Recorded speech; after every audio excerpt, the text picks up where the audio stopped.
नमस्कार विद्यार्थी मित्र, सुयश क्लासेसमध्ये आपलं स्वागत. मित्रांनो, आजच्या व्हिडिओमध्ये आपण इयत्ता 8वी NMMS स्कॉलरशिप साठी लागणारे संख्या व संख्येचे प्रकार यामधीलच एक घटक आहे म्हणजे एखाद्या संख्येचं वर्गमूळ काढणे. ते वर्गमूळ कसं काढायचं आहे त्यासाठी काही नियम आहेत. ते नियम काय काय आहेत ते आपल्याला आज काय करायचं आहे या व्हिडिओमध्ये पाहायचं आहे. त्यासाठी मी काही इथं उदाहरणं लिहिलेली आहेत फळ्यावरती, ती तुम्ही पाहायची आहेत. इथं काही उदाहरण दिलेली आहेत. या संख्यांचं आपल्याला काय करायचं आहे, वर्गमूळ काढायचं आहे. म्हणजे आजचा आपला टॉपिक आहे कोणत्याही संख्येचे वर्गमूळ काढणे. वर्गमूळ काढणे. आता यासाठी आपल्याला काही शॉर्ट ट्रिक्स यूज करायचे आहेत, पण तत्पूर्वी आपल्याला काही कन्सेप्ट समजावून घ्यावे लागतील. आता त्या कन्सेप्ट काय आहेत ते पहा बघा.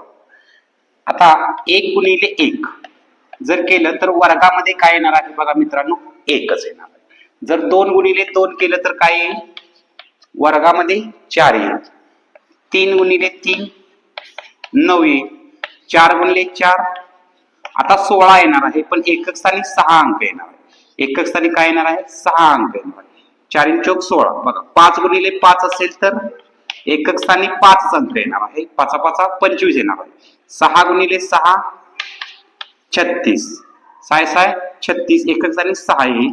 त्यानंतर बघा 7 गुणिले 7 7 7 49, एकक स्थानी 9 हा अंक येणार आहे. 8 गुणिले 8 असेल तर 8 8 64 आणि बघा 9 गुणिले 9 असेल तर एकक स्थानी 9 9 81. अशा पद्धतीने अंक येतील. आता तुम्हाला काय दिसते बघा, इथं 1 आहे, इथं 1 आहे. 4 4 9 9 6 6 आणि मधोमध 5. बघा इथं क्रम दिसतोय का, खालून वर 1 ते 5, वरून खाली 1 ते 5. या पद्धतीने 1 4 9 16 25, परत 1 4 9 16 25. म्हणजे एकक स्थानी काय येणार आहे, या पद्धतीचे अंक येणार आहेत. आता आपल्याला आणि जर 0 असेल बघा, शून्याचा पण नियम बघा, 0 गुणिले 0 हे 0च एकक स्थानी असणार आहे. पण वर्ग संख्येच्या एकक स्थानी 0 जर असेल तिथं 2 जोडीने 0 असतील तरच त्या संख्येचं वर्गमूळ आपल्याला काढता येतं. हे लक्षात मात्र ठेवावं लागेल. आता बघा आपल्याला उदाहरण घ्यायचं आहे. इथं उदाहरण बघा 2704 ही संख्या आहे. या संख्येचं आपल्याला वर्गमूळ काढायचं आहे. आता एकक स्थानी बघा इथं 4 आहे. एकक स्थानी 4 आहे. आता एकक स्थानी 4 केव्हा केव्हा येतं बघा, एकक स्थानी वर्गामध्ये. आता ही वर्ग संख्या आहे. काय आहे बघा मित्रांनो, ही वर्ग संख्या. या वर्ग संख्येमध्ये एकक स्थानी 4 या 2 पद्धतीनं येऊ शकतं. कसं, जर त्याच्या वर्गमुळात 2 गुणिले 2 असेल किंवा वर्गमुळात 8 गुणिले 8 असेल, म्हणजे 8 असेल किंवा 2 असेल, म्हणजे ह्याचं वर्गमूळ जर काढायचं असेल तर 2 किंवा 8 बघा. म्हणजे एकक स्थानी 4 जर अंक असेल तर वर्ग करताना 2 गुणिले 2 4 येणार आहे आणि 8 गुणिले 8 64, म्हणजे एकक स्थानी 4 येणार आहे. म्हणजे ह्याचं वर्गमूळ काढताना 2 किंवा 8 येणार आहे. आता वर्गमूळ काढताना ह्या 2 संख्या आपल्याला कॅन्सल करायच्या आहेत. वर्गमूळ काढताना 2 संख्या कॅन्सल करायच्या, हा नियम तुम्ही लक्षात ठेवा. त्यानंतर उरलेली जी संख्या ती किती आहे बघा, 27. त्या 27चं वर्गमूळ आपल्याला 27च्या जवळची वर्ग संख्या शोधायची. 27च्या जवळची वर्ग संख्या कोणती आहे, 25. मग 25चं वर्गमूळ किती येणार मित्रांनो, 25चं वर्गमूळ येणार आहे 5. म्हणजे ह्याच्या वर्गमुळात 5 येणार आहे, वर्गमुळात 5 येणार आहे. 2 ठिकाणी मी 5 घेतलेला आहे. मग अजून कन्फर्म झाले का, आपल्याला 52चं वर्गमूळ आहे की 58चं वर्गमूळ, म्हणजे 52 हे वर्गमूळ आहे की 58 हे वर्गमूळ आहे, अजून कन्फर्म झाले का. तर कसं शोधायचं बघा. आता 52 आणि 58 यांच्या जवळची वर्ग संख्या आहे 55. जवळचा वर्ग म्हणजे संख्या जी आहे ती काय आहे, 55. तर 55चा वर्ग करायचं कसं तुम्हाला मी सांगितलेलं आहे. 55चा वर्ग करायचा सांगितलेला आहे. 5चा वर्ग करा 25 आणि 5च्या पुढची संख्या 6, 5 सक 30, 3025. आता 55चा वर्ग हा 3025 येतो. तर 2704 ही याच्यापेक्षा लहान असणार आहे. म्हणजे या संख्येचं वर्गमूळ मित्रांनो काय येईल बघा, 52. म्हणजे 2704 या संख्येचं वर्गमूळ आलेलं आहे 52. बघा सुरुवातीला थोडं अवघड वाटतंय, नंतर सराव जसा जसा आपण करत जाऊ तसं ही ट्रिक जी आहे ती सोपी वाटत तुम्हाला जाणार आहे. काय केलं पहा, ही जी वर्ग संख्या होती त्याला एकक स्थानी 4 आहे. एकक स्थानी 4 वर्गामध्ये केव्हा येतं, जर 2 गुणिले 2 असेल किंवा 8 गुणिले 8 असेल तर मग वर्गमुळात त्याच्यात 2 किंवा 8 असणार आहे.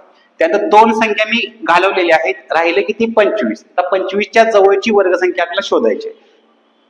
तर 27च्या जवळची वर्गसंख्या शोधायची ती आहे 25. म्हणजे 25चं वर्गमूळ काढा इथं या दोन ठिकाणी. तर 52 किंवा 58 हे या संख्येचं वर्गमूळ असू शकतं. पण आपल्याला काहीतरी रेफरन्स लागायला पाहिजे, म्हणून मी 55चा वर्ग करून घेतला. 55 वर्ग करण्याची पद्धत मी या अगोदरच्या व्हिडिओमध्ये सांगितली. एकक स्थानी 5 असणाऱ्या संख्यांचे वर्ग. 5चा वर्ग करा आणि 5च्या पुढची संख्या 6 घ्या. 5 × 30 ती किती आली? 3025. मग 3025 पेक्षा लहान संख्या असल्यामुळे या संख्येचं वर्गमूळ हे 52 असणार आहे.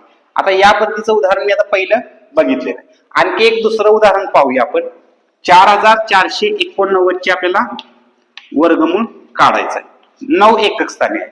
9 एकक स्थानी केव्हा येऊ शकतं? 3 × 3 केल्यावर किंवा 7 × 7 केल्यावर. बघा 3 कुठं आहे?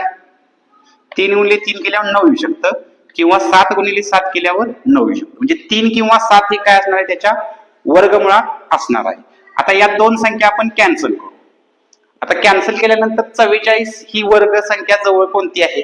44च्या जवळ वर्ग संख्या कोणती आहे? तर 36. पण ती वर्ग संख्या काय पाहिजे मित्रांनो? अलीकडची पाहिजे. 44च्या पुढे आता जवळची 49 ही वर्ग संख्या, पण ती पुढली चालणार नाही.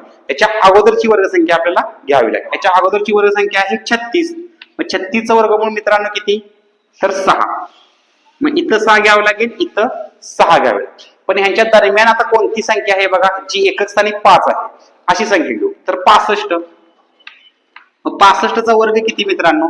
5चा वर्ग 25 आणि 6च्या पुढची संख्या 7. 6 7 42. 4225. पण इथं संख्या किती आहे? 4489. ही संख्या लहान आहे. 65चा वर्ग ही लहान आहे, पण ही संख्या मोठी आहे. म्हणजे याचं वर्गमूळ किती येणार मित्रांनो? 67. म्हणजे 4489 या संख्येचं वर्गमूळ आलेलं आहे 67.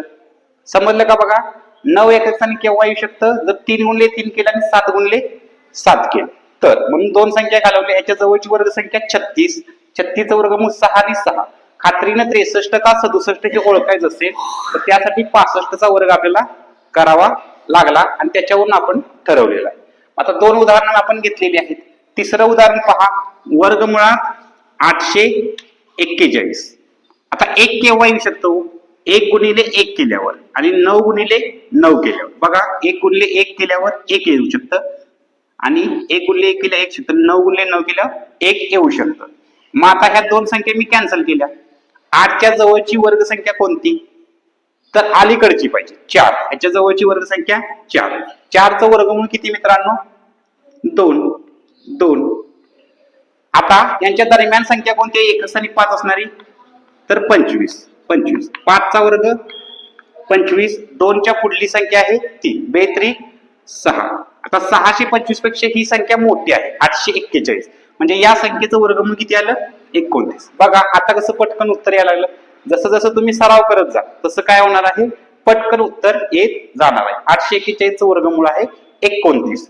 या पद्धतीने आपण 3 उदाहरणं सोडवले. आता आणखी काही उदाहरण आपण सोडवूयात.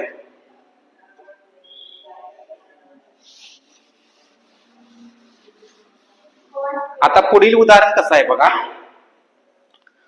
वर्गमुळात 5776. वर्गमुळात 5776. एकक स्थानी 6 केव्हा येतं पहा. 4 × 4 केल्यावर आणखी इथं बघा 6 × 6 केल्यावर 6 केव्हा येऊ शकतं?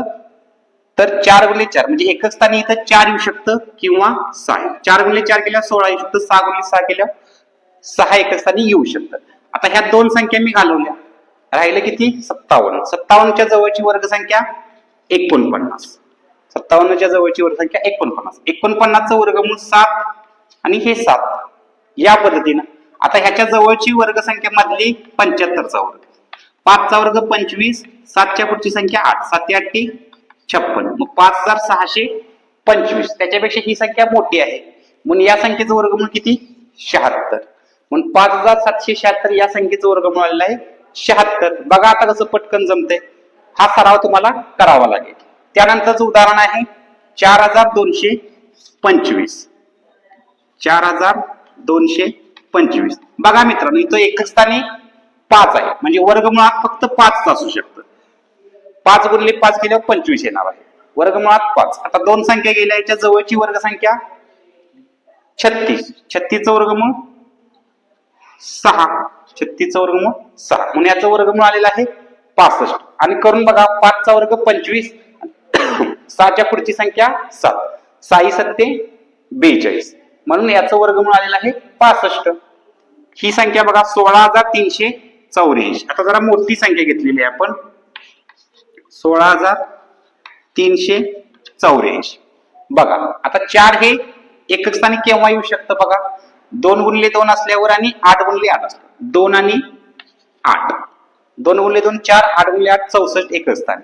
या दोन संख्या गेल्या. 163 च्या जवळची जी वर्ग संख्या आहे ती आहे कुठली बघा, 144. 144. मग 144 चं वर्गमूळ मित्रांनो 12. इथं 12 लिहावं लागेल.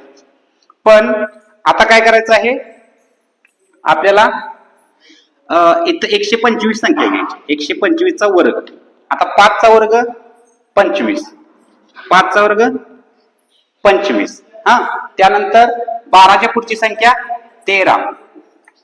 12 गुणिले 13 किती होईल बघा, 13 दुने 26. 13 13 2 15. 156. बघा 15,625 हा या संख्येचा वर्ग येतो. आता ती संख्या बघा 16,000 मोठी आहे, म्हणजे या संख्येचं वर्गमूळ किती आलं, 128. या पद्धतीने आपण मित्रांनो वर्गमूळ काढलेला आहे.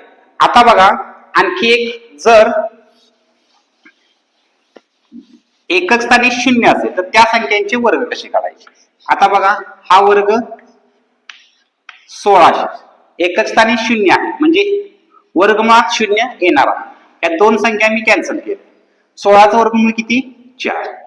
म्हणून ह्याचं वर्गमूळ किती आलं, 4. हे एकक स्थानी 0 असताना दोन जोडीने 0 असेल त्याचं मग आपल्याला वर्गमूळ काढता येईल. या पद्धतीने मित्रांनो कोणत्याही संख्येचं वर्गमूळ काढण्याची ही आपली एक शॉर्ट ट्रिक आहे. ही तुम्ही वारंवार जर यूज केली, सराव केला तर चांगल्या पद्धतीने तुमची तयारी होणार आहे. त्यासाठी एक उदाहरण मी तुम्हाला आता देत आहे. याचं वर्गमूळ तुम्ही काढून कमेंट मध्ये सांगायचं आहे.